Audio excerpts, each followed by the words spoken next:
यशोदा ने जायो लाल गोपाल गोकुल में गवे बधाई रे। यशोदा ने जायो लाल गोपाल गोकुल में गवे बधाई रे। मैया ने जायो लाल नंदलाल गोकुल में गवे बधाई रे।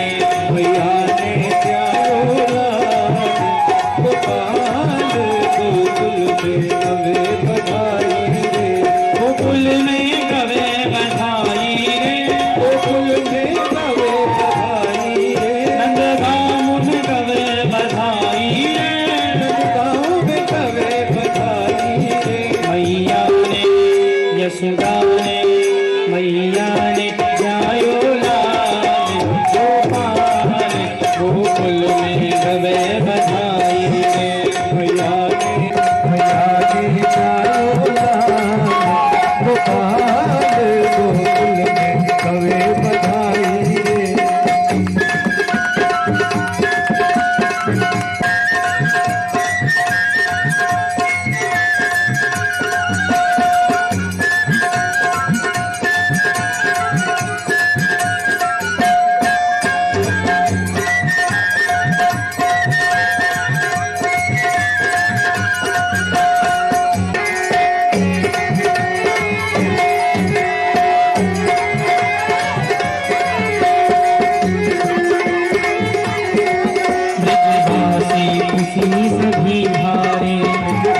सभी भारी ब्रजवासी खुशी सभी भारी सबकी भारी है कैयारी सबकी भारी है कैयारी नाचे कूदे दे तारी नाचे कूदे दे तारी नाचे कूदे दे तारी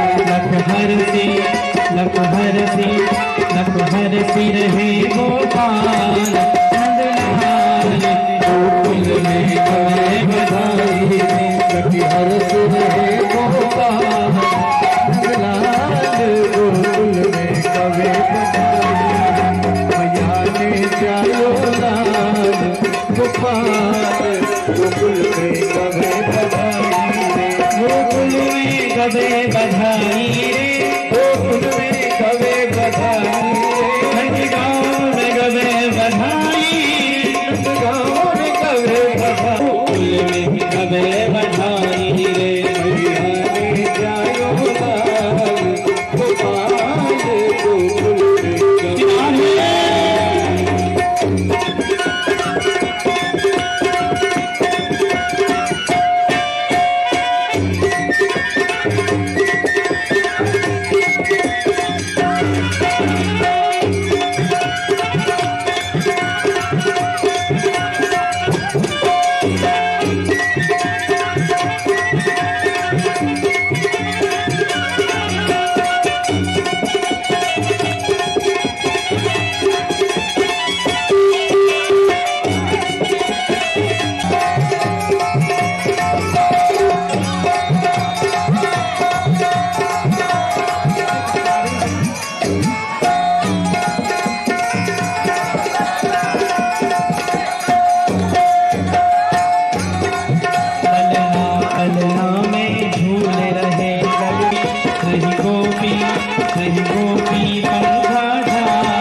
सब बलिहार बलिहार गोकुल में गवे बधाई रे। जग में गए सब बलिहार बलिहार गोकुल में गवे बधाई रे।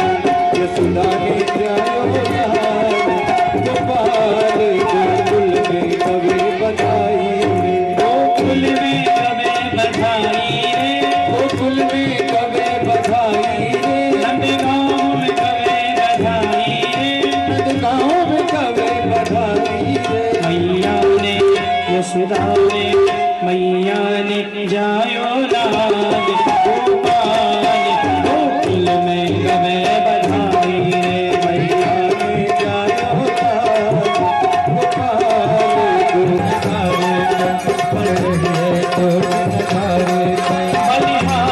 यशोमत प्यारे हैं बलिहारी यशोमत प्यारे हैं बलिहारी यशोमत प्यारे हैं। हरि भक्तन के प्रतिपाल पाल गोकुल में गवे बधाई रे। हरि भक्तन के प्रतिपाल गोकुल में गवे बधाई रे। यशोदा ने जायो लाल गोपाल गोकुल में गवे बधाई रे। गोकुल में गवे बधाई रे। गोकुल में गवे बधाई रे। नंदगांव में गवे बधाई रे। नंदगांव में गवे बधाई रे। मैया ने यशोदा ने मैया ने जायो लाल गोपाल गोकुल में गवे बधाई रे। मैया ने जायो लाल गोपाल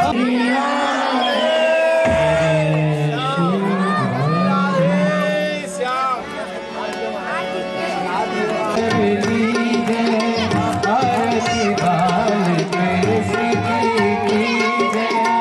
श्री यशोदा को परम दुलारो बाबा की अखियन को तारो। गोपिन के प्राण सो प्यारो दिन पर प्राण छावर की जय। आरती बाल कृष्ण की जय। बलदाऊ को छोड़ो भैया कन्हा कहीं कहीं बोलत मैया। परम मुदित मन लेत भलैया यह जग में भर लीजय। आरती बाल कृष्ण की जय। अपनो जन्म सफल कर लीजय। श्री राधा पर सुभर कन्हैया ब्रजजन को नवनीत गवैया। देखत ही मन लेत चुरैया अपनी सर्वसर को दीजय। आरती बाल कृष्ण की जय। तो तई बोलन मधुर सुहावे सघन मद खेलत सुख पावे। सोई सुकृति जोई में तू जावे। अबे तुम्हें विद्या दो तुम्हें सर्वं देव देव ओम शांतिरंतर च गुम शांति पृथिवी शांतिरापः शांतिरोपधयः शांतिः वनस्पतयः शान्तिर्विश्वेवेदाः शान्तिर्ब्रह्म शान्तिः सर्वभूतं शान्तिः शान्तिरेव शान्तिः सामा शान्तिरेधे मंत्र पुष्पांजलिं हरिः ओम शांति रखे भाई। पुष्पांजलि में आनंद ज्ञानत परमेश्वरा भक्त पुष्पांजलि समर्पयामि। श्रीमद् भागवत महापुराण नमः श्री बालकृष्णाय नमः। नंद के लाला की महाराज की देव जी महाराज की राज धरण की आज के आनंद की धर्म की धर्म का प्राणियों में विश्व का गौ माता की सत्य सनातन धर्म की अपने माता गुरु गोविंद की श्री महाराज की आज के आनंद की जय जय श्री राम। जय जय श्री राम। जय जय श्री राम। पार्वती पदये हर कहेंगे बोलो राधे राधे राधे बोलो राधे राधे राधे बोलो राधे राधे बोलो राधे राधे राधे बोलो राधे राधे राधे बोलो राधे राधे कभी कहेंगे तेरी तमन्ना दिल में भरी है एक उनसे कहेंगे मन के मन मंदिर में प्यारे मन के मन मंदिर में प्यारे बाके बिहारी दिखाओ राधे राधे गाओ राधे राधे गाओ राधे राधे गाओ राधे राधे गाओ तुझे गली गली घूम घूम के तुझे गली गली घूम घूम के मन की पतन बुझाओ राधे राधे गाओ राधे राधे गाओ गाओ प्यारे राधे राधे गाओ राधे राधे राधे गाओ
हरि बोल सब पर कृपा करेंगे बिहारी खोज खोज के हार चुके हैं सुध लो शाम हमारी राधे कृपा से हम तुम सब पर कृपा करेंगे बिहारी खोज पर हार चुके हैं सुध लो शाम हमारी बाबे बिहारी जय कुंज बिहारी बाबे बिहारी हम तुम सब पर कृपा करेंगे बिहारी खोज खोज कर हार चुके हैं सुध लो श्याम हमारी रो रो करके मधुप शाम को रो रो करके मधुप शाम को मन की व्यथा सुनाओ राधे राधे गाओ राधे राधे गाओ राधे राधे गाओ राधे राधे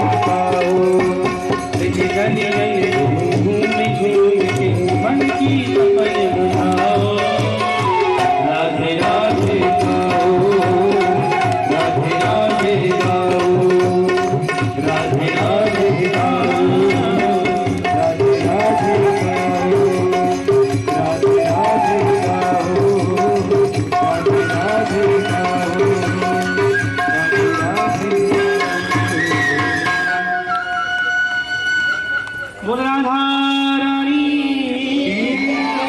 जय जय श्री राम, जय जय श्री राम, जय जय श्री राम। ब्रजांगनाएं तैयार हो गई, नववधू तैयार हो गई और गिरिराज पर्वत की पूजा करने के लिए सारा ब्रजमंडल टूट पड़ा। भगवान रास्ते पर ब्रजवासियों को कहते, नंद बाबा को कहते, बाबा इतने दिनांत तुम पूजा कर रहे हो, एक बात बताओ, इंद्र ने कभी आपको दर्शन दिए? बाबा बोले भैया आज तक तो ना दिए। या प्रसाद को तुम इतने भावते बना के ले जा रहे हो, इंद्र बाबू पावे? नहीं बेटा, देखो बाबा मेरो गिरिराज तो ऐसा है, आपको दर्शन भी देगा और जो कुछ भी आप आपको भाव दिखाओगे ना, बापू ग्रहण भी कर ले। पहुंच गए हैं पर्वत पर। वहां जाकर ब्रजवासियों को बड़े जोर की प्यास लगी, बड़े जोर की गर्मी लगने लगी, पानी पानी चिल्लाने लगे। तो उस समय भगवान को अपने मन में से एक गंगा को जन्म देना पड़ा, इन ब्रजवासियों के कल्याणार्थ। ब्रजवासियों ने स्नान किया है, आचमन किया है, बाको नाम पढ़ो मानसी गंगा। बोले मानसी गंगा। गुरुदेव गर्गाचार्य ने आके स्वस्ति वाचन करायो है। जैसी स्वस्ति वाचन हुआ, भगवान ने लीला की, एक रूप ते पूजत है तो एक ते भयो पूजा, सहस्ते भुजा फैलाए के अपना रूप श्री गिरिराज में प्रकट किया। बोले गिरिराज महाराज सात कोश वाले की। भगवान गिरिराज के रूप में प्रकट हो गए हैं, सबने वंदन किया है, तिलक की, पूजा की और जितने भी प्रसाद को ये लोग ले गए ब्रजवासी, सब थालों में सजा लिया। श्री गिरिराज जी महाराज सारे प्रसाद को ग्रहण करते हैं, सबके लिए प्रसादी छोड़ी है और परिक्रमा करने के बाद, दर्शन अर्चन वंदन करने के बाद बड़े आनंद हुए हैं ये ब्रजवासी। तो राजा ने कहा एक बात बताओ, इतने प्रसाद को ग्रहण कैसे कर गए? हाँ, बड़े आश्चर्य की बात, इतनी गाड़ियों में ले गए लाद के सबको। हाँ, तो ऐसा कहते हैं कि सारी ब्रजांगना कुछ ना कुछ घर से बना के ले गई कि गिरिराज जी को भोग लगाना है, फलानी ले जाऊं, फलानी चीज ले जाऊं। तो माँ पार्वती भी कैलाश पर्वत पे जब चली तो भगवान शंकर ने पूछी कि तू कहाँ ले जाओगे? तो पार्वती जी ने कहा कि मैं भी कोई रबड़ी ले जाऊं, कुछ ले जाऊं। तो भगवान शंकर बोले कि वो तो सारे ब्रजवासी ले जा रहे हैं, सारी गोपी ले जा रही हैं, पर एक बात बता, हमारा छोटो सा गिरिराज इतने प्रसाद को खावे वो कैसे? पर आपको मालूम है पार्वती जी कहाँ लेके गई? हाँ, वो तो सब ब्रजवासियों को मालूम है। तो ब्रज में जो सेल होती है, सेल में भी छेद पड़ गए भांग घोटते घोटते। हाँ, और ब्रजवासी तो चूकते नहीं है, जहाँ भी वो अमल तो कर ही लेते हैं। और पार्वती जी ने भोग लगाया और बाकी फिर तो सबको ग्रहण करना ही था, सबको पा गए ब्रज। आइए परिक्रमा करके घर लौटे। नारद जी को बुलाया देवराज इंद्र ने, एक बात बताओ, ब्रज में मेरी पूजा का दिवस कैसा रहा? किस रीति से, किस प्रकार से, किस अनुष्ठान से मेरी पूजा हुई? नारद जी ने कहा सच बताऊं देवराज, तुम्हारा ब्रज में से पत्ता साफ हो गया, अब कभी तुम्हारी ब्रज में पूजा नहीं होगी। इस बार तो बिल्कुल पूजा नहीं हुई, ब्रजवासियों ने मेरी पूजा नहीं की, बरसों से, सदियों से, युगों से चली आ रही परंपरा को तोड़ दिया। हाँ, किसकी पूजा की? उन्होंने श्री गिरिराज महाराज का वंदन किया। उन्होंने, कौन है ये गिरिराज? किसने कहा इनको गिरिराज की पूजा करने के लिए? नारद जी ने कहा 7 साल की उम्र है, नंद बाबा का बेटा है, नाम है कृष्ण। उस समय इंद्र ने कहा अरे इन बूढ़े बूढ़े ब्रजवासियों की मति कहाँ चली गई? एक 7 साल के बालक के बहकावे में आके ये बूढ़े बूढ़े ब्रजवासी पागल हो गए। मुझे साक्षात देवराज को छोड़ के इन पत्थरों की पूजा करने लगे। इनको इनकी गलती का दंड तो मिलेगा। सामर्थक मेघ को कहा कि सुनो, अभी जाओ, इतनी जोर से बारिश करना, घनघोर बारिश करना, वो गोकुल, वो नंदगांव, वो वृंदावन तो क्या, सारे ब्रजमंडल को डुबो दो। और एक एक ब्रजवासी जब दोनों हाथ जोड़ के, आंखों में अश्रु लेके, मुख आकाश की ओर करके कहे देवराज क्षमा करो, क्षमा करो, क्षमा करो, तो मुझे सूचित करना। ब्रजवासी अपने अपने घरों पे आए थे, अभी अभी घरों में बैठे थे कि जोर की आंधी चलने लगी, हवा चलने लगी। आकाश में बादल घिर आए, धीरे धीरे बरसात होने लगी। लेकिन जो बरसात रिमझिम रिमझिम हो रही थी उसने प्रलय जैसा रूप ले लिया। यमुना का जलस्तर बढ़ गया, पशु पक्षियों ने चिल्लाना प्रारंभ कर दिया, मोर पपीहा बोलने लगे, गाय बछड़े रंभाने लगे। यमुना में पानी भरा तो ब्रजवासियों के घरों में पानी भरने लगा। तब तक कुछ समझ पाते ब्रज में तबाही होने लगी। उस समय एक बुजुर्ग ब्रजवासी ने कहा, देखो भैया, बारिश तो बहुत देखी हमने, पर ऐसी ना देखी। ये बारिश नहीं है, ये तो देवराज इंद्र को कोप है। हम तो पहले ही कह रहे कि बरसों से चली आ रही अपनी परंपरा, अपने नियम को कभी ऐसे नहीं तोड़ना चाहिए। देखो, गिरिराज की पूजा कर लेते कोई बात नहीं थी, हमें देवराज की पूजा भी करनी चाहिए थी। कौन बचाएगा अब हमें? नंद बाबा के घर के सामने खड़े हो गए, कृष्ण कृष्ण महाभागवतम नाथम गोकुलम प्रभु। हे गोपाल, हे कन्हैया, अब हम कौन की शरण में जाएं? कौन हमें बचावेगा? तो भगवान कहते हैं, देखो भैया, जहाँ श्री गिरिराज महाराज की हमने पूजा करी है वही हमें बचावेगा। अपनी अपनी गाय, अपने अपने बछड़ा, अपनी अपनी सामग्री को लेके आ जाओ, गाड़ी में सामान भर लो, हम शिव गोवर्धन को प्रार्थना करेंगे। भगवान सभी ब्रजवासी को लेके आए हैं। गोवर्धन के लेकर सबने प्रणाम किया है, वंदन किया है। और राजन, जैसे एक बालक खेली खेल में एक पेड़ को उखाड़ देता है, 7 साल के कन्हैया ने 7 कोस के विशाल गिरिराज पर्वत को 7 दिन के लिए, 7 रात के लिए अपनी उंगली पे धारण किया। तभी से मेरे प्रभु का नाम पड़ा है गिरधारी। बोलिए गिरधारी भगवान की। प्रभु ने गिरिराज को अपनी उंगली पे धारण किया। सभी ब्रजवासियों को कहा कि नीचे आ जाओ। ब्रजवासी आ गए हैं। एक दिन में होते हैं 8 पहर, 7 दिन में होते हैं 56 पहर। हर पहर पर मैया यशोदा ने लाला को कछु न कछु व्यंजन खवायो। 7 दिन में खवाए हैं 56 भोग, जो हमारे श्री गिरिराज में, गोवर्धन में आज भी लगते हैं। खूब बारिश हुई, लेकिन ब्रज में पानी के बूंद नहीं है। श्री गोवर्धन महाराज का हम दर्शन करेंगे। हमारे साथ सभी स्तुति गाएंगे गोवर्धन।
चक्रेश्वर पे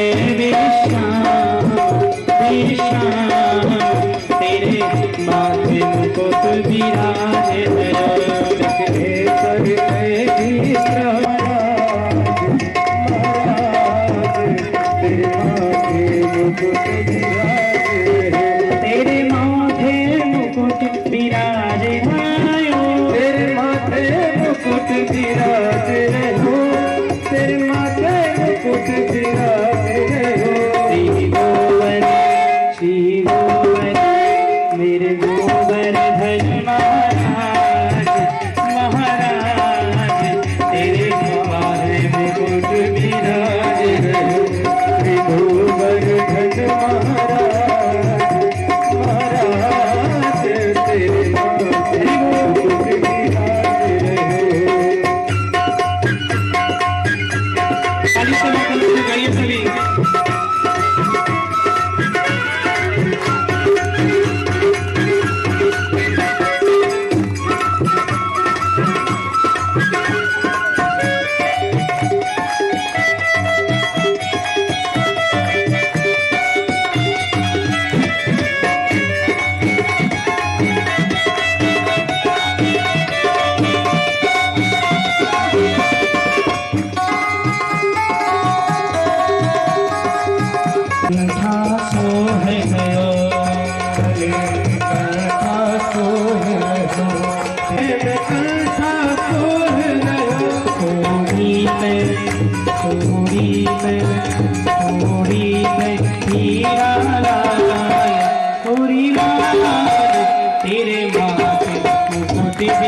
महाराज तेरे माथे मुकुट विराजे रहो श्री गोवर्धन महाराज।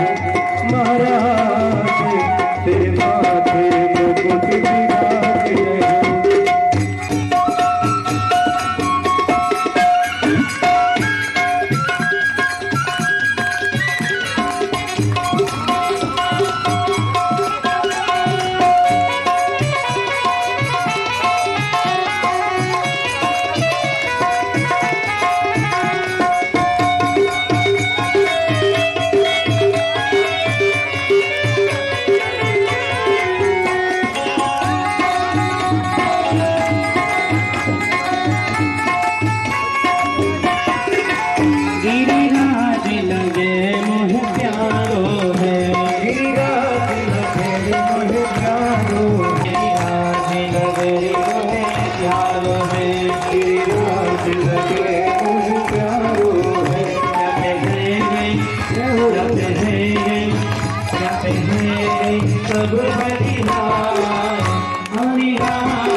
जय जय श्री राम, जय जय श्री राम।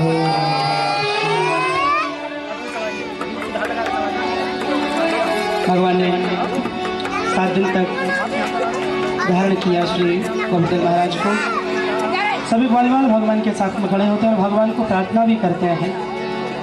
सहारा देने के लिए। तो मैया कहती है नख पे गिरवर लीनो धार कन्हैया मेरो बारो, नख पे गिरवर कन्हैया मेरो बारो, सांवरिया मेरो बारो, कन्हैया मेरो बारो, सांवरिया मेरो बारो, कन्हैया मेरो बारो, सांवरिया मेरो बारो, नख पे गिरवर लीनो धार कन्हैया मेरो बारो,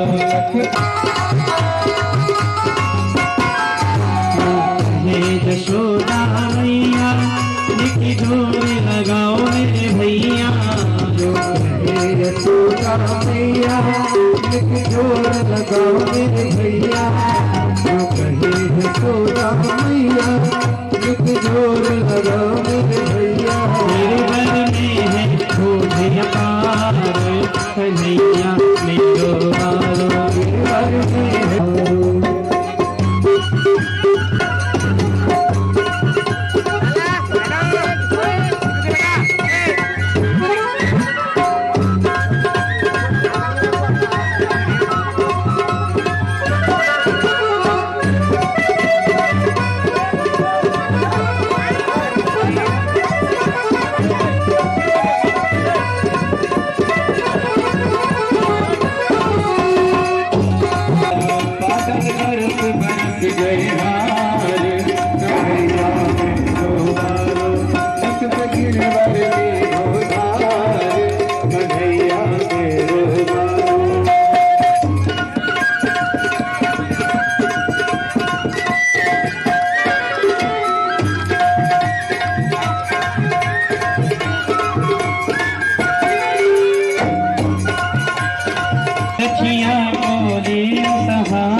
आज की कथा यहाँ विश्राम करते हैं।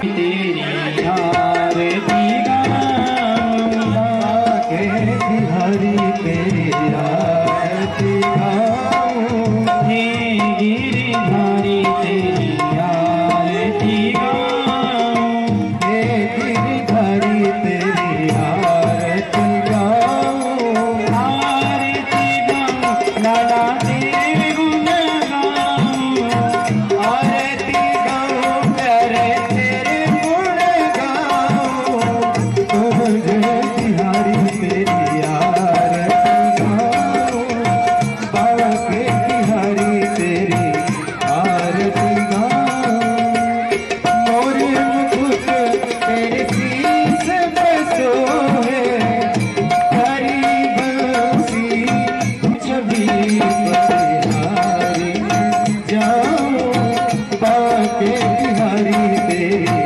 आरती गाऊं, चरणों से निकली गंगा प्यारी, जिसमें तारी दुनिया सारी, उन्हें चरणों में शीश झुकाऊं, बाबा के बिहारी तेरी आरती गाऊं, प्यास दास के नाथ हो, सुख दुख जीवन तेरे साथ हो, प्यारी तेरे आरती गाऊं, श्री हरि गाऊं, जीवन धन हो, यूं बने चरण के दर्शन पाऊं, बाबा के बिहारी तेरी आरती गाऊं,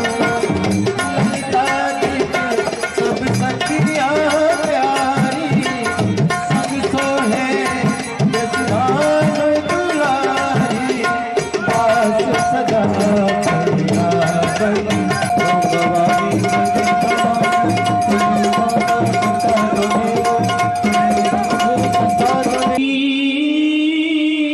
ब्रज बिसरत सुत नाही, हंस सुता को सुंदर कलरव और कुंजन की छाया। बहुत कोशिश करने के बाद मैं अपने गांव को नहीं भुला पाया। मुझे कोई संदेश भी प्राप्त नहीं हुआ उद्धव उनका। एक बार उद्धव वृंदावन जाओ, मैं तुम्हें पत्रिका दे रहा हूँ।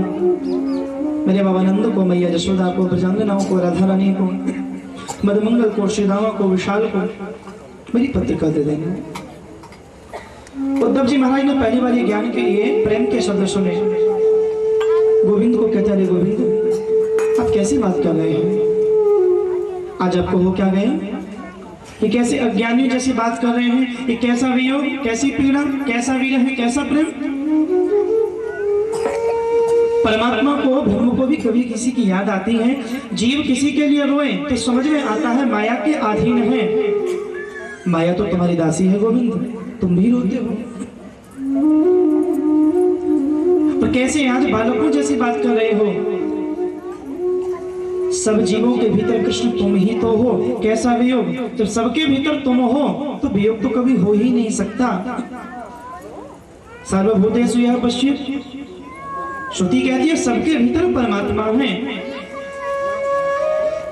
जितना चींटी के भीतर परमात्मा है ना, उतना ही हाथी के भीतर परमात्मा है। ऐसा नहीं है कि हाथी के भीतर कोई ज्यादा मोटा परमात्मा होगा।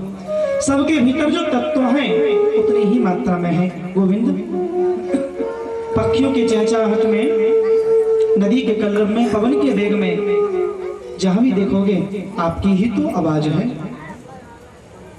नहीं, मेरी समझ में तुम्हारी बातें नहीं आ रही। परमात्मा को तो कभी वियोग हो ही नहीं सकता। और गोविंद तुमने मुझे कहा कि मैं वृंदावन जाऊं और जाके उन ब्रज की गोपियों को शिक्षा दूं।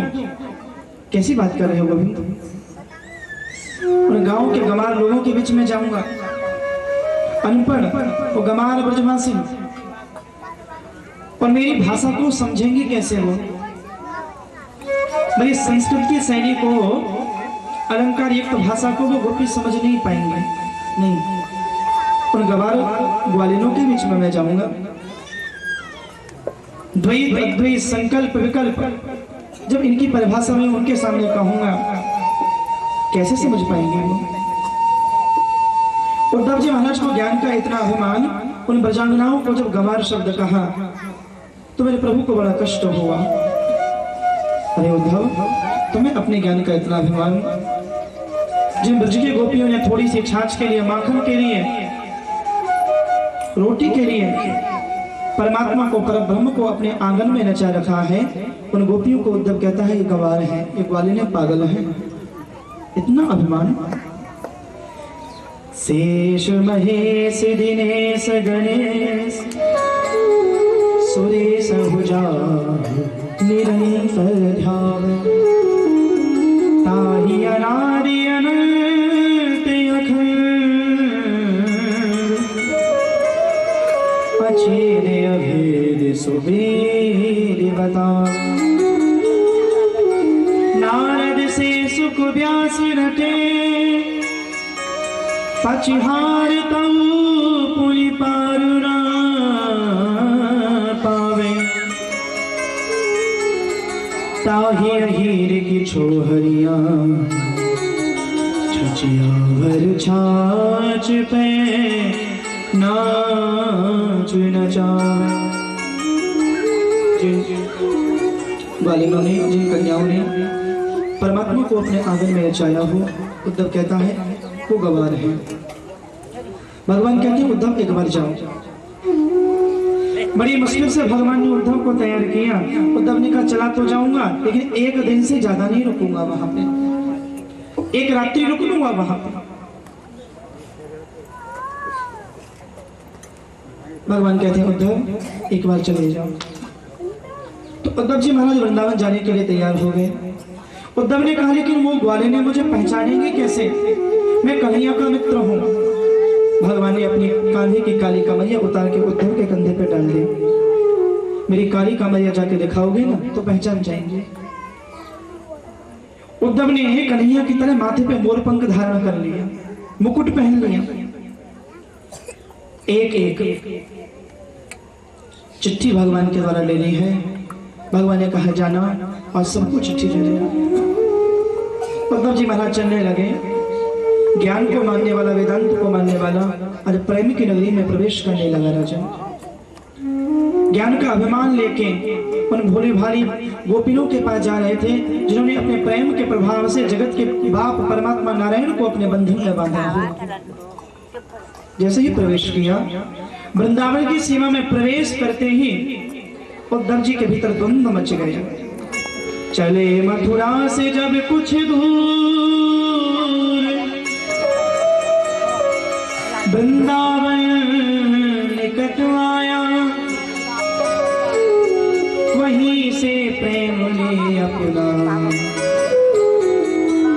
अनोखा रंग दिखलाया।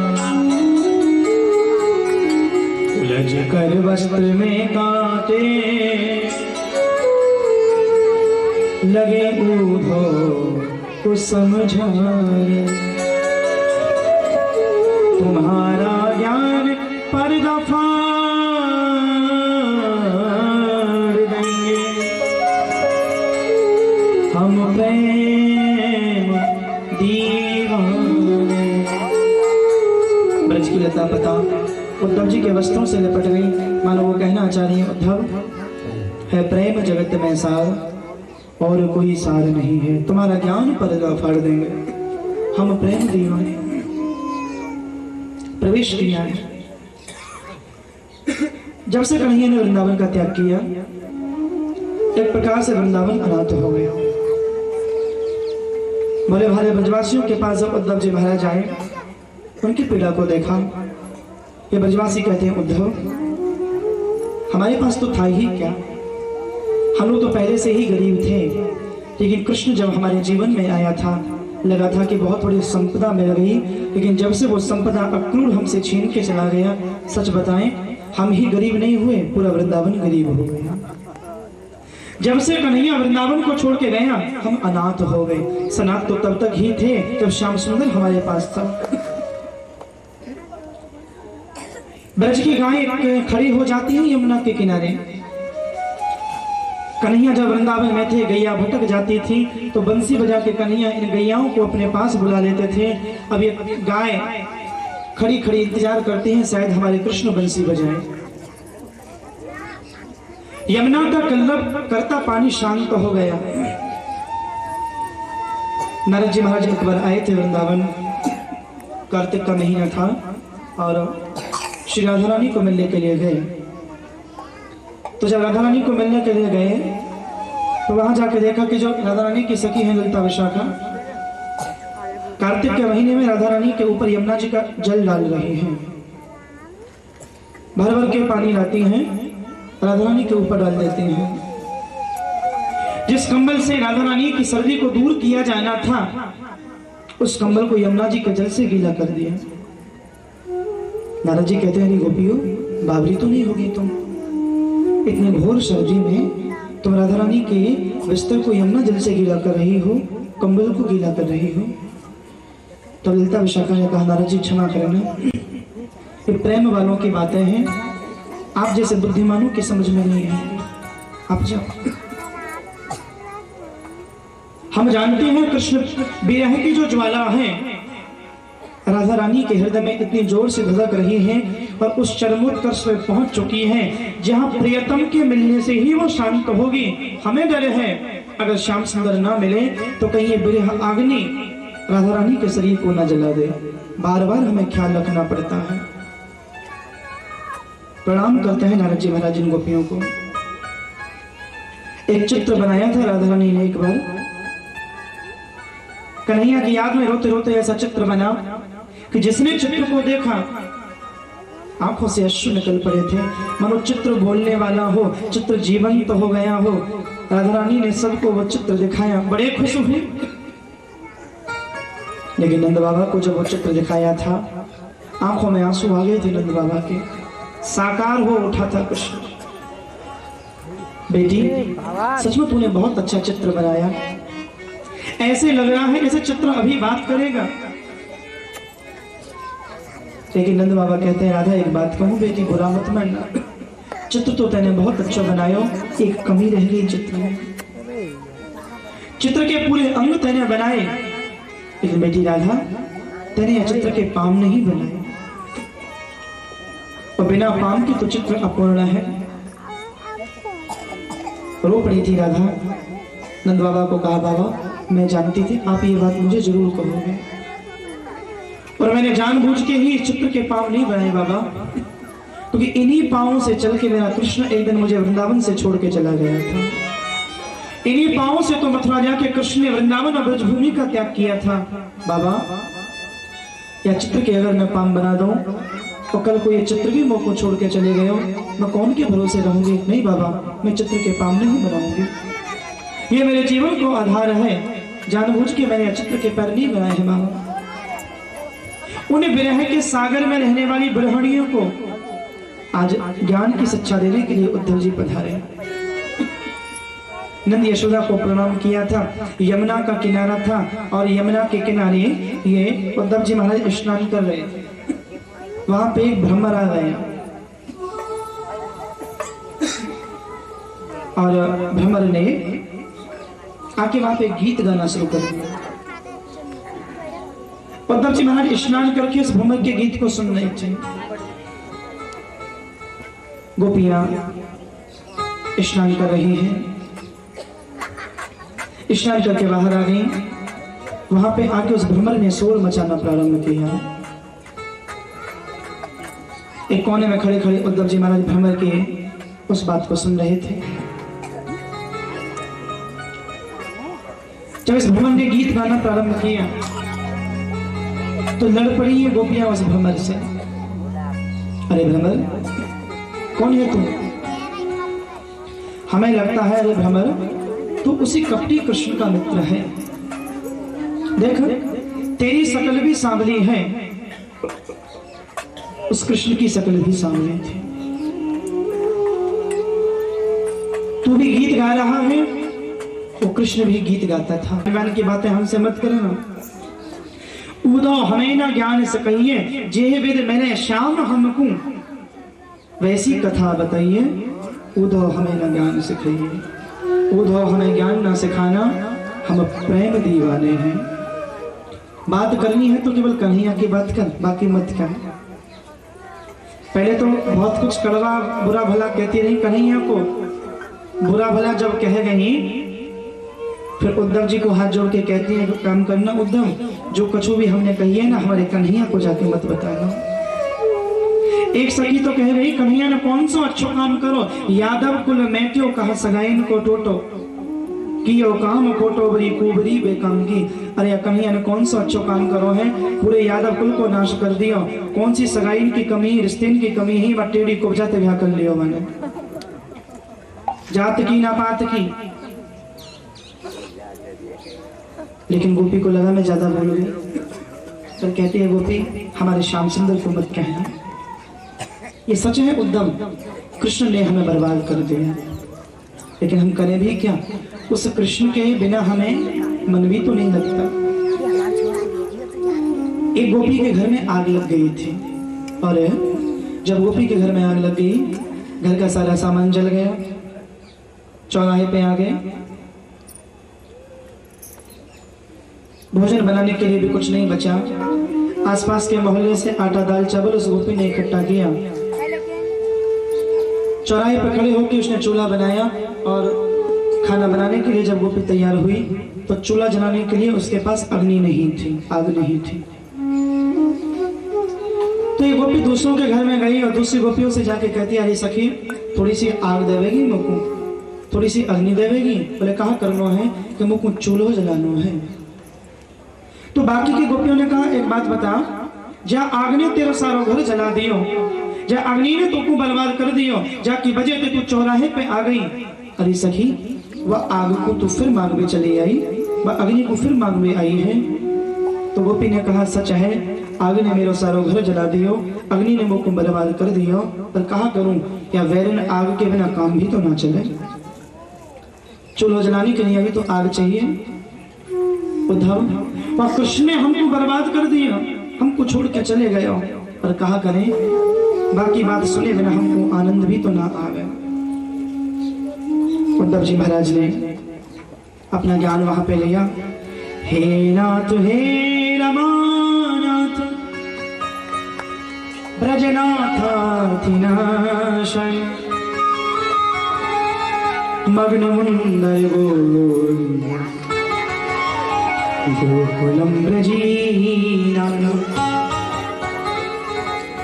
इधर ज्ञान इधर प्रेम, ज्ञान और प्रेम का 7 महीने तक युद्ध हुआ और कहते हैं 7 महीने के बाद ये ज्ञान हार गया, प्रेम विजयी हो गया।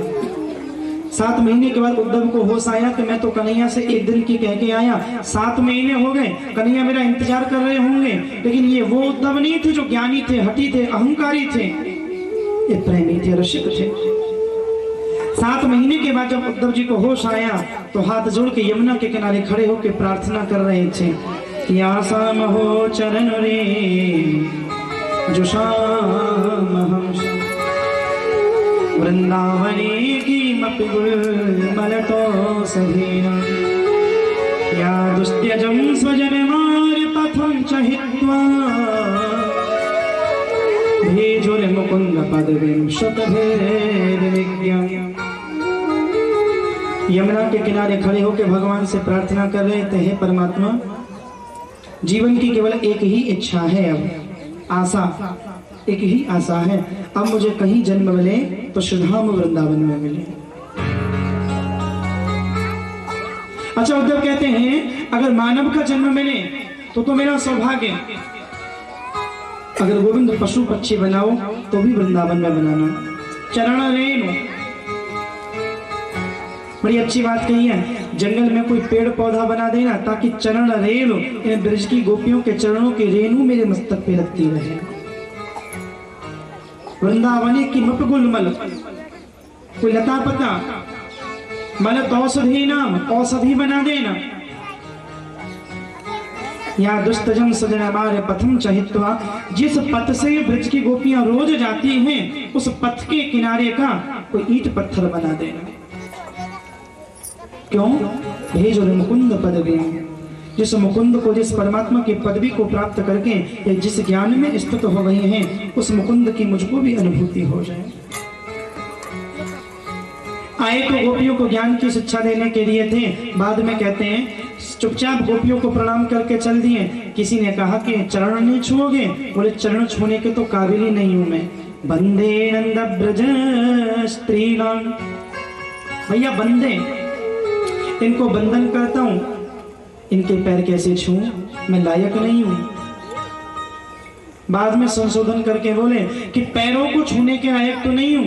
पादरे मभीक्षुणसः, पादरेणु, मैं गोपियों के चरणों की रज को प्रणाम करता हूँ। या शाम हरि कथोद्गीत पुनाति भुवनत्रयम्, गोपियों को प्रणाम करके उद्धव जी महाराज मथुरा के लिए लौटते हैं।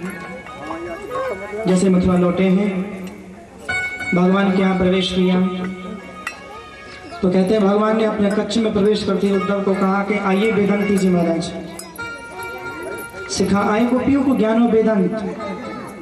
उद्धव जी ने नीचे नजर कर ली, बोले सिखा के नहीं आया, कुछ सीख के आया हूं उनसे। बोले क्या? बोले है प्रेम जगत में सार और कोई सार नहीं है, बिना प्रेम के तो गोविंद जीवन अपूर्ण है। एक बात बोलूं गोविंद, तुम्हें अगर वृंदावन लौट के नहीं जाना था तो परसों का वायदा क्यों करके आए? पूरा ब्रज तुम्हारे बिना उदास है, पेड़ पौधे सूख गए। पर एक बात समझ लेना गोविंद, यमुना पुष्ट हो गई है। तो भगवान कहते हैं यमुना पुष्ट हो गई, क्या यमुना को मेरा विरह नहीं लगा? यमुना नहीं सूखी? बोले यमुना को विरह तो बहुत लगा, पर सुबह शाम ये ब्रज के लोग यमुना पे जाके जब तुम्हारी याद करते हैं ना, और उनकी आंखों से जो जल गिरता है वो यमुना में गिरता है तो यमुना में बाढ़ आने लगती है। यमुना का खुद का जल तो सूख गया, ब्रजवासियों के नैनों का जल यमुना में प्रवाह कर देता है। अरे गोविंद कहते हैं उद्धव, गोपियां मेरी प्राण हैं, मैं गोपियों से कभी दूरी नहीं हूँ। राधा क्या है? ऋग्वेद का परिशिष्ट कहता है एकम ज्योति अबुद्वेधा राधा माधव रूपकम। राधा कृष्ण स्वरूप पामय कृष्ण राधा स्वरूप। एक ही ज्योति तो दो रूपों में परिणत है, वो है राधा और कृष्ण। भगवान कहते हैं उद्धव, सच बताऊं तो गोपियों के हालचाल से मुझे ज्यादा तुम्हारी चिंता थी। तुम्हारे भीतर ज्ञान की अकड़ बहुत आ गई थी। अच्छा रहा गोपियों से प्रेम की भिक्षा लेके आ गए। भगवान अपने उद्धव जी महाराज को प्रेमी बनाते हैं। वृंदावन बिहारी लाल की। सुखदेव जी महाराज कहते हैं राजन, भगवान ने जब से कंस को मारा था तब से आसपास के क्षेत्र के जो लोग थे, जो कंस के मित्र थे, भगवान के शत्रु बन गए। अस्ति प्राप्तिश्च कंसस्य, अस्ति प्राप्तिश्च कंसस्य। ये जो अस्ति प्राप्ति थी, ये थी जरासंध की बेटी भरतर्षभ। और इन्होंने जाते ही अपने पिता को शिकायत की, हम विधवा हो गई, कृष्ण ने हमारे पति को मार दिया। जरासंध को जब मालूम हुआ तो जरासंध ने आते ही मथुरा पे आक्रमण कर दिया। और प्रभु का बहुत समय युद्धों में बीता है।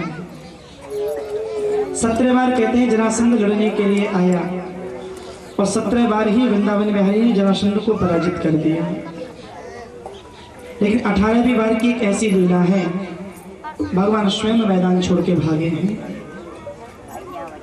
जरासंध को देख के भगवान ने रण छोड़ दिया।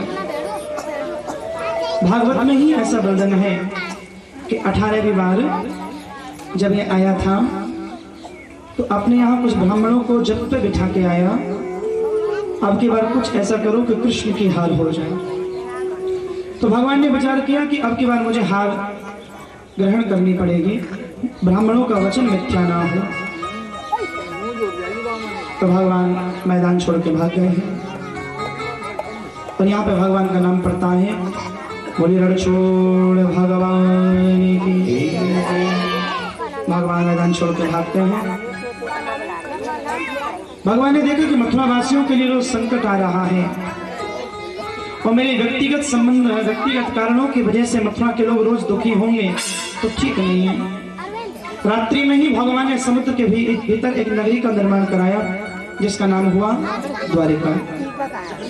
अच्छा, इसका नाम द्वारिका क्यों पड़ा? इसका कारण भी भागवत में है। ये एक ऐसी नगरी थी तो रात ही रात में भगवान ने निर्वंशियों को द्वारिका में पहुंचाया। कई घंटे तक इनको दरवाजा ही नहीं मिला उसमें, तो आपस में शोर मचाते रहे, द्वार कहाँ, द्वार कहाँ, अरे भैया द्वार है कहाँ, द्वार कहाँ, द्वार कहाँ कहने के कारण इसका नाम पड़ा है द्वारिका।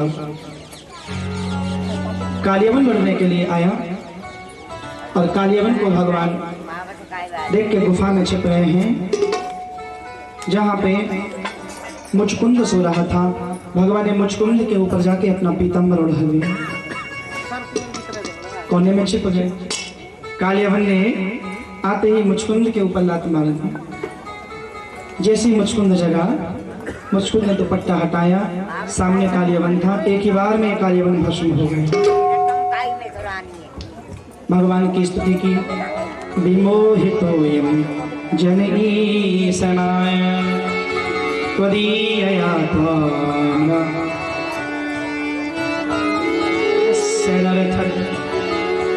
सुखाय दुखाय प्रभवे सुसज्जते। भगवान को प्रणाम किया मुचकुंद ने और कहा कि मैं दीर्घ काल से देवताओं की सहायता करने के बाद से थका होने के कारण यहाँ विश्राम कर रहा हूँ। देवताओं से मैंने वरदान मांगा कि मैं बहुत समय तक सोऊं, जो भी मेरी निद्रा में विघ्न डाले देखते ही भस्म हो जाए। भगवान इस मुचकुंद के द्वारा कालियवन को मुक्त कराते हैं और श्री बलराम जी महाराज के यहाँ पे विवाह संपन्न होता है रेवती के साथ में। बोले रेवती रमण भगवान की। आज का मुख्य प्रसंग प्रारंभ करते हैं। राजा सिर भीष्म को नम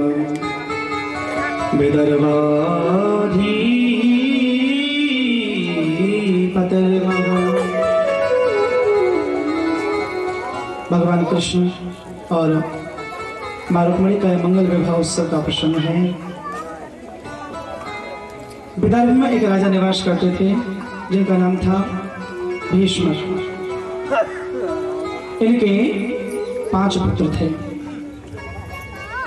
घर में 5 बेटा हो गए, लेकिन इनकी बेटी नहीं हुई।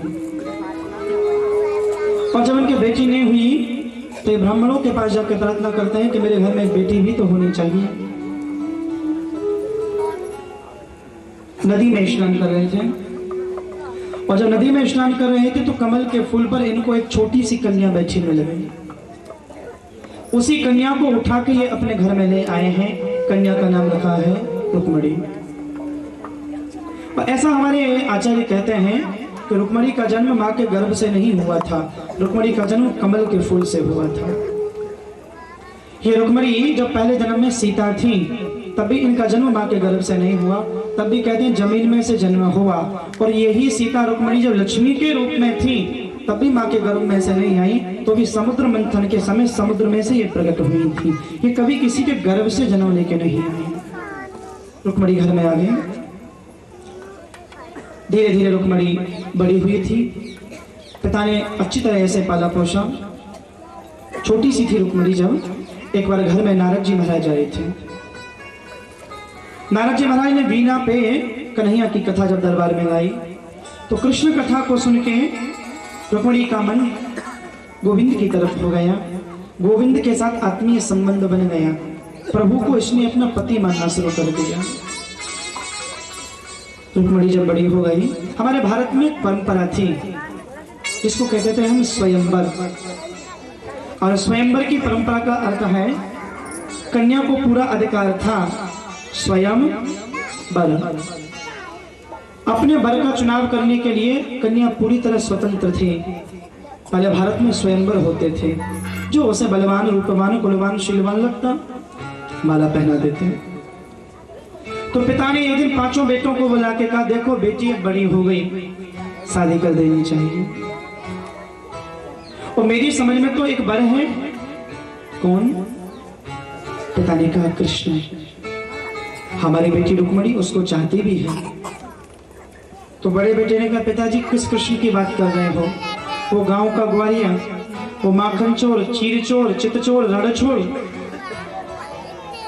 कौन सा काम ऐसा किया जिससे वो संबंध बनाने के लायक हो, जिसके असली माँ बाप का अभी तक लोगों को पता नहीं चला? कोई कहता है मथुरा में रहते हैं, कोई कहता है वृंदावन में रहते हैं। किसी भी प्रकार से कृष्ण हमारे अनुकूल नहीं है। और अभी अभी जो मैदान छोड़ के भाग गया, कायरों में जिसकी गिनती हो रही है, नहीं। राजाओं के साथ विवाह करेंगे तो राज संबंध मधुर हो जाएंगे। मेरी समझ में तो एक वर है, नाम है शिशुपाल। ये कृष्ण की ही भुआ का लड़का है। तो पिता ने कहा, बेटा एक बार जाकर रुक्मिणी को तो पूछो वो क्या चाहती है।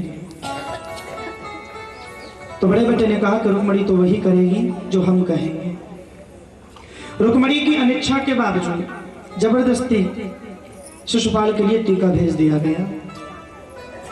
विवाह में जब थोड़े दिन रह गए, बड़ी दुखी थी रुक्मिणी। उस समय रुक्मिणी को रुक्मिणी के भाभी ने कहा, देखो एक काम करो, ऐसे उदास होने से कोई फायदा नहीं है। तुम्हारा प्रेम अगर सच्चा है, सच्चे हृदय से की गई प्रार्थना को कभी कन्हैया अस्वीकार नहीं करते। एक चिट्ठी लिखो, तो एक पत्रिका लिखो, वो स्वीकार करेंगे। तो रुक्मिणी ने एक चिट्ठी लिखी भगवान के लिए, पत्रिका। 7 श्लोक इस पत्रिका में लिखे, मानो 7 श्लोक ना हो के 7पदी हों, 7 फेरे हों। बड़े सुंदर श्लोक हैं। सत्वा गुणानि भुवनि सुन्दरशन्वतां ते निर्विश्यकर्ण विवरैर्हरतुङ्गतापम् रूपं भ्रशां दर्शिमतामखिलार्थलाभम् त्वय्यच्युता विशति चित्रमपत्रपं मे। पहला श्लोक लिखा है, हे श्याम सुंदर, श्रुत्वा, मैंने जीवन में कभी तुमको देखा नहीं, श्रुत्वा, आपके बारे में सुना, श्रुत्वा गुणान, आपके गुणों को सुना। मेरे पिता ने मुझे कहा कि 7 सागरों पे जो सबसे सुंदर हो तुम उससे विवाह करना, जो सबसे बलवान हो तुम उससे विवाह करना, जो कुलवान हो, जो रूपवान हो, जो शीलवान हो। मेरी कोई गलती नहीं है। का तुम मुकुंद महती कुलशील रूपा, विद्या वयो द्रविड़ धाम ते तुल्य,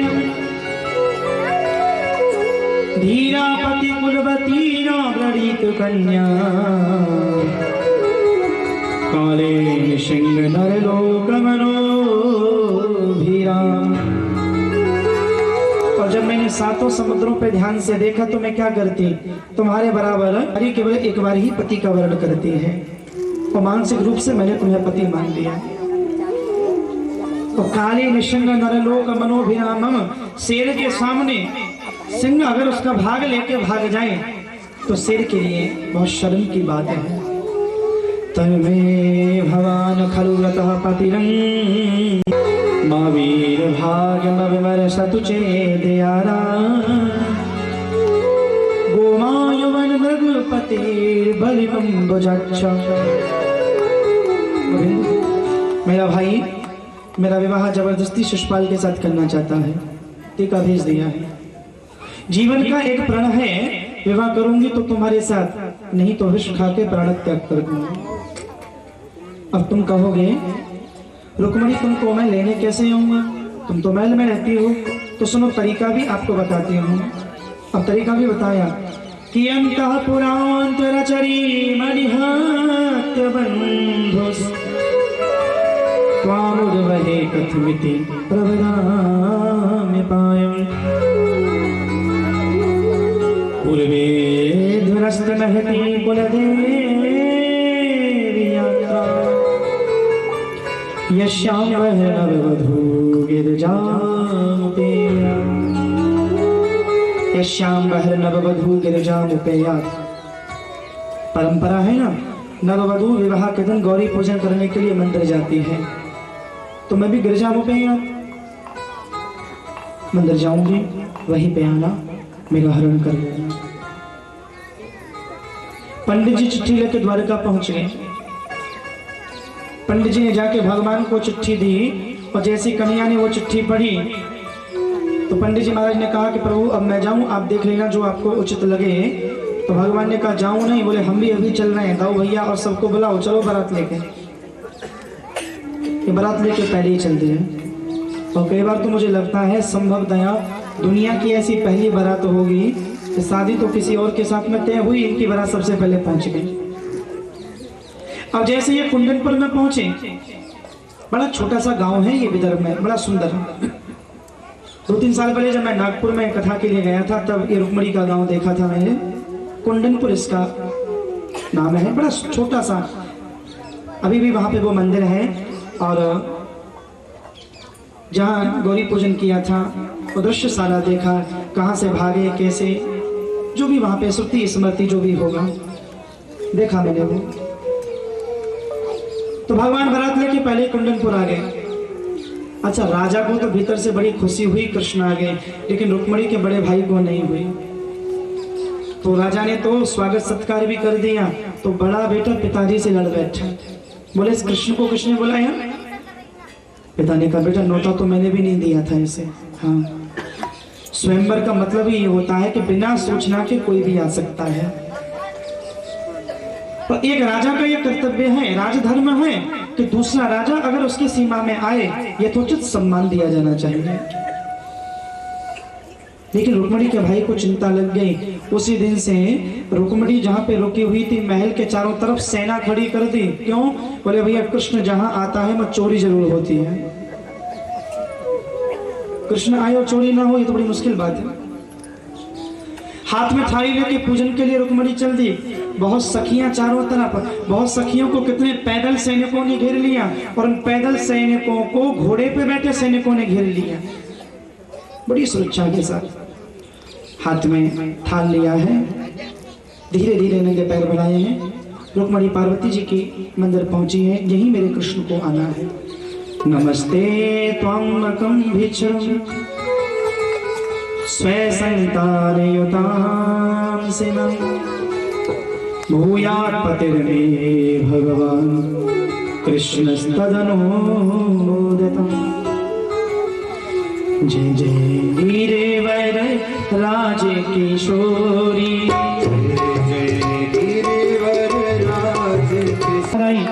जानी गौरी अनुकूल सिय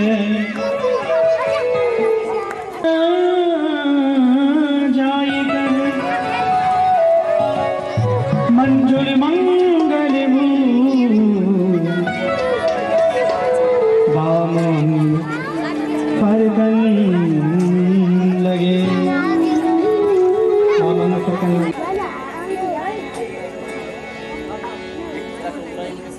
मंदिर के पीछे से प्रभु आए हैं, और जैसे मंदिर के पीछे से श्याम सुंदर आए, तलवार गदा बल्लम उनको मारने के लिए चले। जहाँ चलता न था काम तीरों से कमानों से, विजय नटवर की होती वहाँ मुरली की तालियां सारे सैनिकों को प्रमोहित करते हैं। स्तब्ध रह गए, कृतज्ञ मूड रह गए, और सबके बीच में सैनिकों को पीछे हटाया प्रभु ने, आगे बढ़े हैं, रुक्मणी को गोदी में उठाया है। सारे सैनिक दृश्य देखते रह गए, और भगवान ने रुक्मणी को गोदी में बिठा दोनों पक्षों में समझौता हुआ, और फिर वो समय आया है जब द्वारकाधीश को दूल्हा बनाया गया। आज विवाह का यह प्रसंग है, अभी इसका आनंद लेंगे। उसको आप जितने बजे भी आए वो आपका काम था। हालांकि हमें तो कथा कहनी थी, हम तो टाइम से आ जाते थे। कल थोड़ी दया करना, टाइम से आ जाना, जिससे कथा कोई कल का प्रसंग थोड़ा ज़्यादा है। ठीक 1 बजे आप पंडाल में आ जाएं। सुदामा चेत और कथा का विश्राम कल का प्रसंग है, जैसे आपको फिर सुविधा हो। अभी विवाह का आनंद लेंगे। आओ मेरी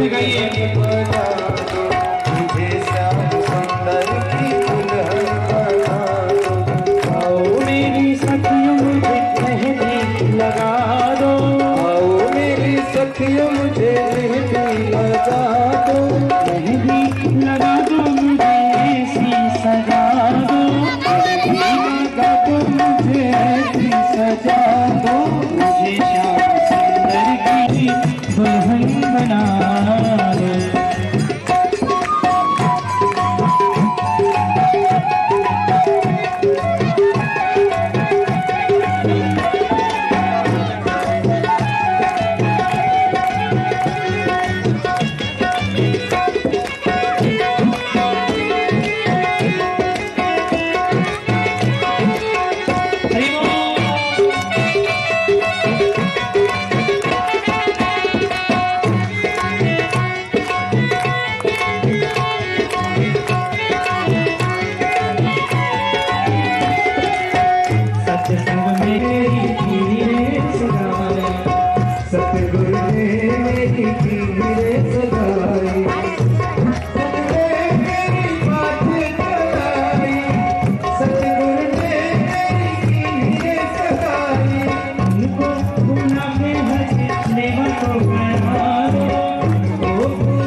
ऐसी ओढ़ू चुनरी जो रंग नाही छूटे, ऐसी ओढ़ चुनरी जो रंग नाही छूटे, ऐसी ओढ़ चुनरी जो रंग नाही छूटे।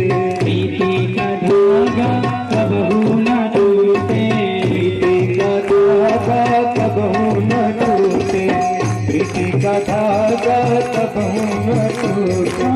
ऐसी ओढ़ चुनरी जो रंग नाही छूटे, प्रीति का धागा कबहू न टूटे। आज मेरी मोतियों से मांग भरा दो, आज मेरी मोतियों से मांग भरा दो, आज मेरी मोतियों से मांग भरा दो। मुझे श्याम सुंदर की दुल्हन बना दो, मुझे श्याम सुंदर की दुल्हन बना दो, मुझे श्याम सुंदर की दुल्हन बना दो। आओ मेरी सखियों मुझे मेहंदी लगा दो, मेहंदी लगा दो मुझे ऐसी सजा दो, मुझे श्याम सुंदर की दुल्हन बना दो। मुझे श्याम सुंदर की दुल्हन बना दो।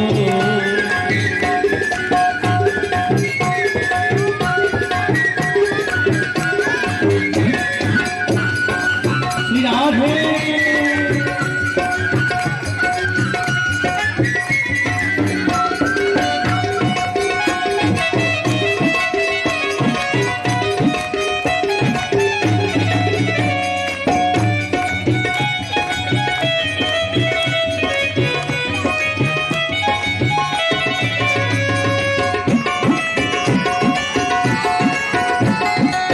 आँखों में लगाऊंगी, अभी का सुरमा मैं आंखों में लगाऊंगी, अभी का सुरमा मैं आंखों में लगाऊंगी। दुनिया से नात तोड़ उनकी हो जाऊंगी, दुनिया से नात तोड़ उनकी हो जाऊंगी, दुनिया से नात तोड़ उनकी हो जाऊंगी। भक्ति का सुरमा मैं आंखों में लगाऊंगी, दुनिया से नात तोड़ उनकी हो जाऊंगी। सदगुरु गुलाब मेरे को करवा दो, सदगुरु बुला के मेरे तेरे को करवा दो, मुझे मेरे गिरधर की दुल्हन बना दो, मुझे मेरे गिरधर की दुल्हन बना दो, मुझे श्याम सुंदर की दुल्हन बना दो। आओ मेरी सखियों मुझे मेहंदी लगा दो, मेहंदी लगा दो मुझे ऐसी सजा दो, मुझे श्याम सुंदर की दुल्हन बना दो, मुझे श्याम सुंदर की दुल्हन बना दो।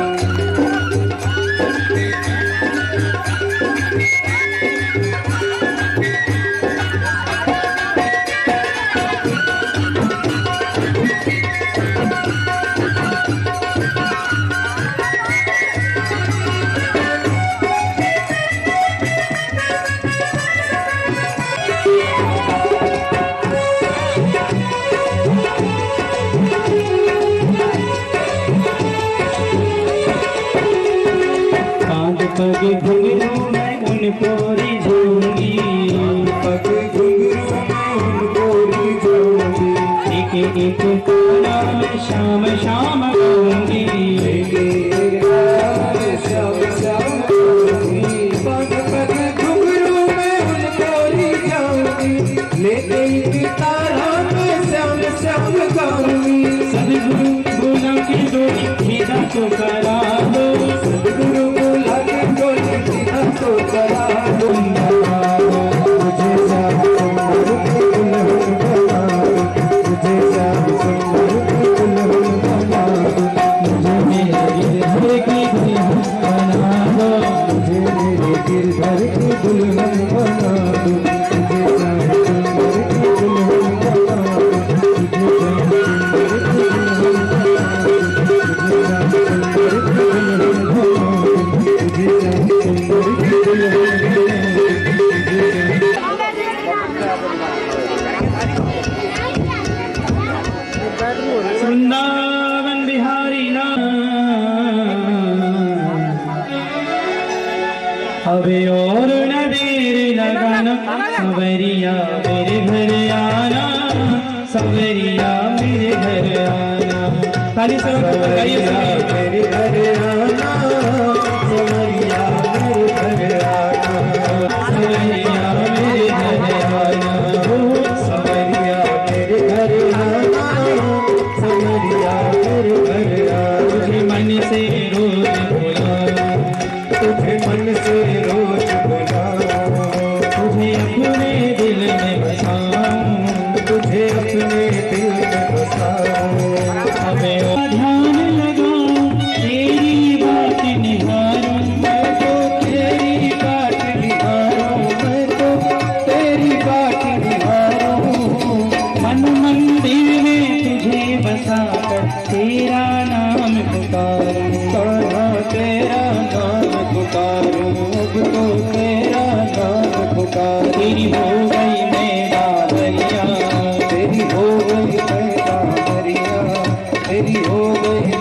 सावरिया अब और नहीं तड़पाना, अब और नहीं तड़पाना, सवरिया मेरे घर आना, सवरिया मेरे घर आना, सवरिया मेरे घर आना, सवरिया मेरे घर आना। तुझे मन से रोज बुलाओ, तुझे मन से रोज बुलाओ, मुझे याद आना, सवरिया मेरे घर आना।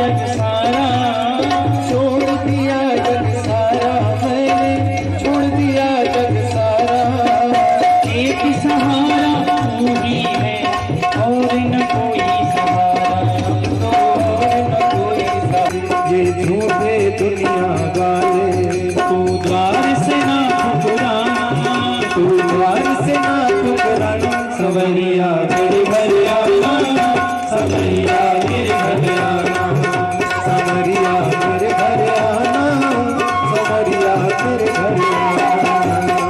तुझे मन से रोज बुलाऊं, तुझे अपने दिल में बसाऊं, तुझे मन से रोज बुलाऊं, तुझे अपने दिल में बसाऊं।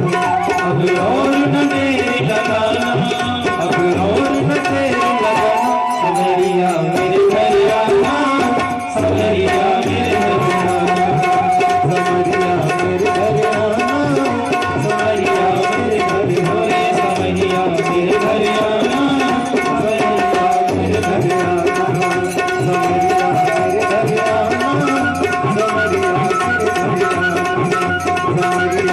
घर आना। युगल सरकार की जय, जय श्री राम, जय जय श्री राम। आज अपने सत्र का विश्राम करते हैं। आरती सारा संसार करेगा करी जोड़ के, श्यामा तेरी आरती कन्हैया तेरी, आरती सारा संसार करेगा करी जोड़ के, श्यामा तेरी आरती कन्हैया तेरी, आरती सारा संसार करेगा कर जोड़ के। सिर पर सोना मुकुट विराजे, गल पे जलती माला साजे, श्यामा तेरी आरती कन्हैया तेरी, आरती सारा